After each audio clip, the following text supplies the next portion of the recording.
1947 की लड़ाई को मैं मुकम्मल लड़ाई नहीं मानता, क्योंकि 1947 में 650 के आसपास राजनीति वाले 10% आरक्षण सवर्ण जातियों के गरीबों के बच्चों को मिला तो किसी ने आवाज नहीं उठाया। अगर सीने में आग है तो गरीबों का चूल्हा जला दो।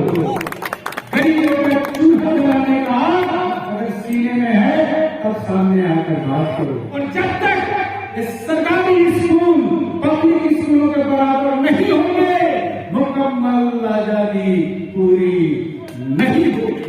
अब आपको तय करना है क्यों पूंजीवादी शक्तियों के साथ खड़ा होना है या भूख से लड़ती हुई आबादी के साथ लड़ना है। जो हक गरीब को है वही हक अमीर को है। जितनी तरक्की, जितनी जमहूरियत, जितनी गणतांत्रिक शक्ति एक मजदूर को है उतना ही प्राइम मिनिस्टर को है। और एक तरफ पूंजीवादी शक्तियां हैं और दूसरी तरफ अपनी गुर्बत, अपनी गरीबी, अपनी जहालत, अपनी भूख से लड़ती हुई आबादी है। अब आपको तय करना है क्यों पूंजीवादी शक्तियों के साथ खड़ा होना है या भूख से लड़ती हुई आबादी के साथ लड़ना है। एक तरफ बलिदान है, एक तरफ बलिदान है, एक तरफ सर्वस्व न्यौछावर करने का न्योता है, तो दूसरी तरफ बड़ी जंगल दुनिया है। लेकिन क्या है आजादी का मतलब? क्या आजादी का मतलब यही जंगल दुनिया है जो मॉल में दिखता है, जो पटना की सड़कों पर दिखता है? हम तो उस चिराग को ढूंढना चाहते हैं जो झोपड़पट्टियों में जल सके। और अगर सीने में आग है तो गरीबों का चूल्हा जला दो। गरीबों का चूल्हा जलाने का आग अगर सीने में है तब सामने आकर बात करो। 78 साल गुजर गए, कितनी पीढ़ियां मर चुक गई, मगर आजादी के नाम पे सिर्फ 15 अगस्त है, 26 जनवरी है। और 15 अगस्त और 26 जनवरी को मायने अगर समझना हो तो नहर के किनारे उन बस्तियों में जाइए जिनको सिर्फ पता है कि झंडा फहरेगा तो गुलियां मिलेगी। इससे ज्यादा उनके हिस्से में आजादी नहीं है। मित्रों, आजादी की पहली लड़ाई 1947 में खत्म हो गई। तिरंगा फहराया गया, लाल किले की प्राचीर से जनगणमन का उद्घोष हुआ और उस मैदान में पूरा देश डूब गया। लेकिन आजादी की दूसरी लड़ाई 1950 में शुरू हुई। 1947 की लड़ाई को मैं मुकम्मल लड़ाई नहीं मानता, क्योंकि 1947 में 650 के आसपास राजनीति वाले थे। अगर आप यहां से पकड़ना जाए तो पता चला 4 राजाओं के इलाके से आ जा रहे हैं, शायद ज्यादा। 1950 में बाबा साहब अम्बेडकर ने एक किताब लिखी। वो किताब जो हिंदुस्तान का कुरान है, वो किताब हिंदुस्तान का बाइबल है, वो किताब जो आधुनिक जमहूरियत का गीता है। उस किताब में बाबा साहब अम्बेडकर ने गरीबों और अमीरों को इकट्ठे एक ही प्लेटफॉर्म पर खड़ा कर दिया और कहा कि जो हक गरीब को है वही हक अमीर को है। जितनी तरक्की, जितनी जमहूरियत, जितनी गणतांत्रिक शक्ति एक मजदूर को है उतना ही प्राइम मिनिस्टर को है। और खेल हो गया, दूसरी लड़ाई शुरू हुई। मगर ये लड़ाई भी मुकम्मल नहीं हुई। पूरी 1990 के दशक में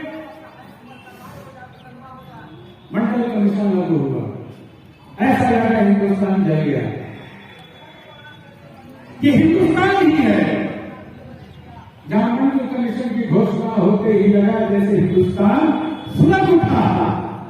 लेकिन ये हिंदुस्तान ही है मेरे दोस्तों जहां 10% आरक्षण सवर्ण जातियों के गरीबों के बच्चों को मिला तो तो किसी ने आवाज नहीं उठाई, तो तुम्हें लगा कि ये जरूरी था। ये यही बदलते हिंदुस्तान की तस्वीर है। आजादी की जो तीसरी लड़ाई है अभी भी जारी है और हम सब उसके हिस्सेदार हैं।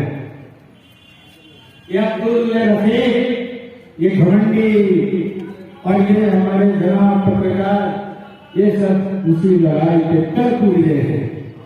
ये कल पुर्जा अगर घिस गया तो ये मुकम्मल आजादी की तस्वीर, उसकी हम कल्पना नहीं कर सकते। मगर दुनिया बदलती कैसे है? दुनिया बदलने की ताकत कहां से आती है? दुनिया बदलती है कलम से। जिसके हाथ में कलम है वो दुनिया बदलने का जादू जानता है। किस्मत से मेरे हाथ में भी कलम थी तो हमने भी दुनिया बदलने की जादूगरी सीखी। मगर एक कलम का जादू सिखलाता कौन है? 90% आबादी, 95% आबादी के बच्चे सरकारी स्कूलों में पढ़ते हैं। सरकारी स्कूल जो दुनिया की सब तरकीब समझाता है, मगर जिंदगी को गढ़ने का तरीका सिखाना भूल जाता है। ये वो सरकारी स्कूल है जिनके टीचर अपने बच्चों को अपने स्कूलों में नहीं पढ़ाते, वो प्राइवेट पब्लिक स्कूलों में पढ़ाते हैं। पूछिए किसी भी टीचर से। इसी शहर में एक गुड्डू गोयल जी, गुड्डू गोयल जी शिक्षा के आर्किटेक्ट हैं। जानते हैं आप लोगों ने नाम नहीं सुना होगा। गुड्डू गोयल, गुड्डू गोयल यहाँ IIT की कोचिंग कराते हैं बच्चों को मुफ्त, और पूरा जीवन उन्होंने सौंप दिया है। शिल्पकार लोग हैं, ऐसे लोगों की जरूरत है सोसाइटी को।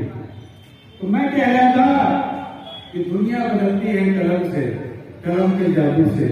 मगर सरकारी स्कूलों में जहाँ गरीबों वंचितों के बच्चे पढ़ते हैं, जहाँ गरीबों के बच्चे पढ़ते हैं, वहाँ दुनिया बदलने की जादूगरी उनको सिखलाई नहीं जाती। और जब तक सरकारी स्कूल पब्लिक स्कूलों के बराबर नहीं होंगे, मुकम्मल आजादी पूरी नहीं होगी। क्योंकि मुकम्मल आजादी की पहली शर्त है बच्चों को कलम दो। दुनिया बारूद से नहीं बदलती, दुनिया कभी भी बारूद से नहीं बदलती।